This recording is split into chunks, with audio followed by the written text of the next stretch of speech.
Okay, 2K kind of cooked with this one. Look, I have not been, y'all get on to me all the time for all the complaining that I do. I get it. It annoys people, whatever. I think the game deserves my complaints most of the time. I try to keep things as fair as I possibly can. And 2K did a good job with this one, man. I gotta give them credit. The 5-game win streak on tomorrow, I should say, is Diamond Jack Sikma, who is an absolutely elite card. I'm still using him as my backup power forward on my God squad. I was using him as my starting power forward until I bought Jaren Jackson Jr. last week. He is a legitimate competitive level power forward who is an absolutely elite level card.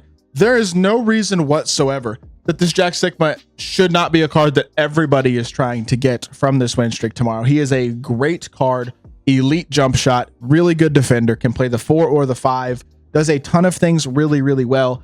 If you need a power forward or a center, Jack Sikma's the card to get. 5-game win streak. This is more like it, 2K. If you're going to give us diamonds, at least give us good ones. They gave us Danny Green last week. He was super solid, but this is the best triple threat win streak reward we've gotten all year, and it's not even close. Also get a Swish pack for winning 1 game and an 87 plus premium pack for winning 3 games. Is that really worth it? No, not really.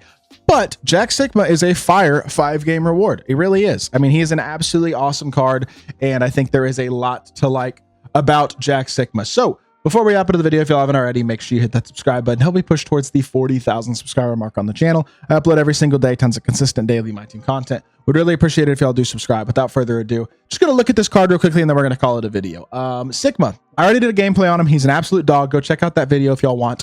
A really, really good shooting big. But I know his like 87 3 ball doesn't have unbelievable shooting badges, but he is really good on the interior. He's got great post game, finishes well on the offensive end. 85 standing, 80 driving dunk is super solid. Defensively, especially the Hoff rebound chaser, Hoff immovable, paper controller, post lockdown, box out beast at the 4 or the 5. He really does guard at a high level. Just with a couple badges added. I added on ball menace, limitless range, shifty shooter, Deadeye, and the 5th one, I mean, you don't have to add shifty if you don't want to. You could go Deadeye, limitless, on ball menace, and the last 2 are kind of up to you. You could go challenger, you go lightning launch, you could go shifty shooter, you could go slippery off ball. Like, there's a few badges that this card can use, but I do think with just a few badges added, he's one of the more complete power forwards in my team. Has an elite jumper. I mean, the card is just really, really good. And if you need a power forward, this is going to be the guy to get. 100%. You're just not going to get a better value free card in my team pretty much this year. And look, I've criticized them a lot, and I will continue to criticize them a lot when they deserve it. But when they do good, they deserve credit. And this is not just good. This is very, very good.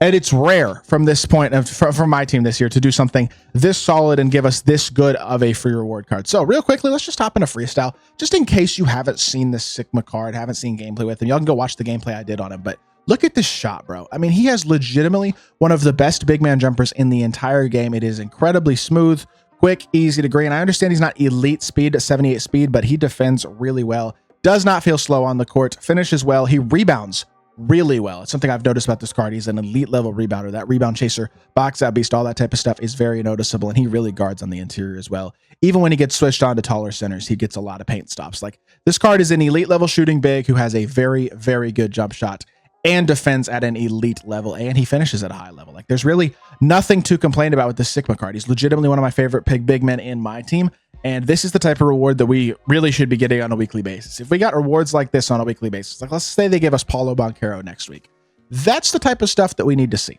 Good top tier reward cards that are available for free consistently. If 2K does a better job with that, the game will do better. Plain and simple. I'm not asking them to drop the best card in the game for free every single week. I'm not asking for Wemby this week and LeBron next week and Giannis the next week and whatever. Like, I'm not asking for the biggest, best cards in the game for free. I'm asking for cards that can compete at a high level for free on a consistent basis, because that's the type of stuff that will bring players into your game mode.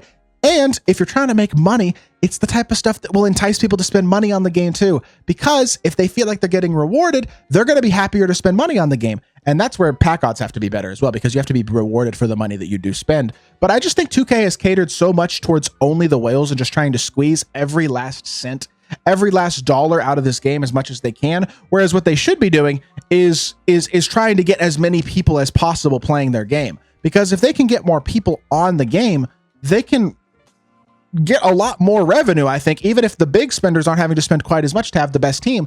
Like, yes, the people who want to have the best team are there are people out there who are going to spend $1,000 or $150 a week. It doesn't matter how much Well, like, it doesn't matter what it takes. They'll spend maybe not 1,000, but $500 a week or $100 a week. Like, they'll spend either one because they're whales and they just don't care. They'll spend whatever money they need to just have the best team in the game. But there aren't very many people out there like that. That's the thing. And even a lot of those people aren't doing that anymore. Like, a lot of people that I used to know who spent a ton of money, got every single card every week, all that type of stuff, aren't playing the game anymore because it's gotten more expensive and it's gotten worse. I believe that as a whole, 2K would make more money if they would just raise the pack odds a bit, give us some guaranteed stuff to spend some money on, and most importantly, give us free reward cards that can compete with consistency, because that will bring in the lower money spent and no money spent player to the game as well. And at the end of the day, that's the type of stuff that makes the game mode thrive, like it did in 2016, 17, 18, 19, 20, 21, 22.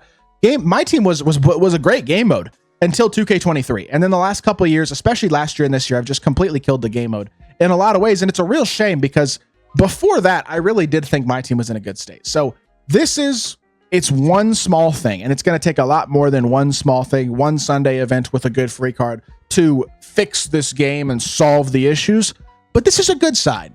And they're doing this 12 days of giving stuff. Hopefully, I made a video on the locker code they did earlier today. The locker code sucked. But hopefully there's going to be some good locker codes. Hopefully there'll be some actual grindable Christmas content with a Christmas event maybe that's like actually rewarding and not like the Thanksgiving event, which was just event packs that sucked.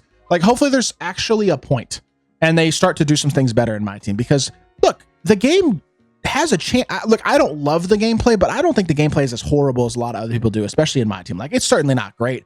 It's definitely got a pretty strong algo to it. Like, it's not a perfect game, but I really do think the game mode can thrive if they will just make the content better.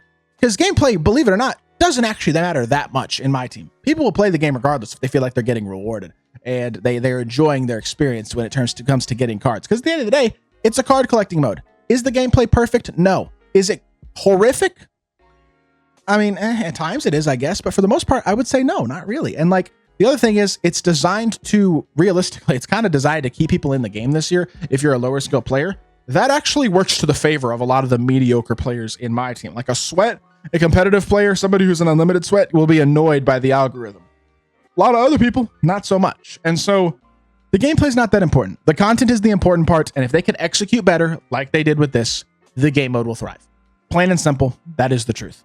With that being said, that is going to do it for today's video. Sorry for my rambling. I just thought I would expand upon why I think stuff like this is so important for the game. If you did enjoy the video, make sure you hit that like button, leave a comment, and subscribe. I will be back with more 2K content very, very soon, and I appreciate y'all. Peace.